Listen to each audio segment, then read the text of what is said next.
انہیں حضرت ابو ہریرہ رضی اللہ عنہ سے روایت ہے، رسول اللہ صلی اللہ علیہ وسلم نے فرمایا، ایک وقت ایک آدمی راستے پر چلا جا رہا تھا کہ اسے سخت پیاس لگی۔ اس نے ایک کنواں پایا، پس اس میں اتر کر اس نے پانی پیا، پھر باہر نکل آیا۔ وہیں ایک کتا تھا جو پیاس کے مارے زبان باہر نکالے یعنی ہانپتے ہوئے کیچڑ چاٹ رہا تھا۔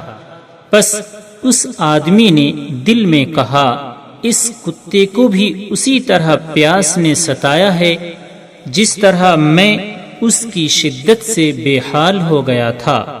چنانچہ وہ دوبارہ کنویں میں اترا اور اپنا موزہ پانی سے بھرا اور اسے اپنے منہ سے پکڑے اوپر چڑھ آیا اور کتے کو پانی پلایا۔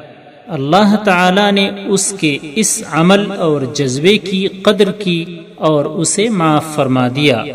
یہ سن کر صحابہ رضی اللہ عنہم نے عرض کیا، یا رسول اللہ، کیا ہمارے لیے چوپایوں پر ترس کھانے میں بھی اجر ہے؟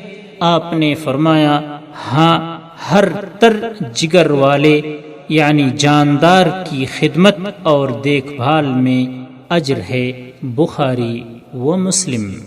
اور بخاری کی ایک روایت میں ہے، اللہ تعالی نے اس شخص کے عمل کی قدر کی، پس اسے بخش دیا اور جنت میں داخل کر دیا۔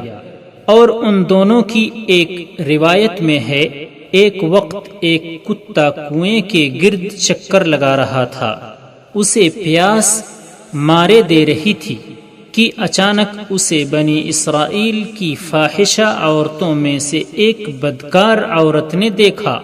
پس اس نے اپنا موزہ اتارا اور اس کے ذریعے سے اس نے اس کے لیے کنویں سے پانی کھینچا اور اسے پلا دیا۔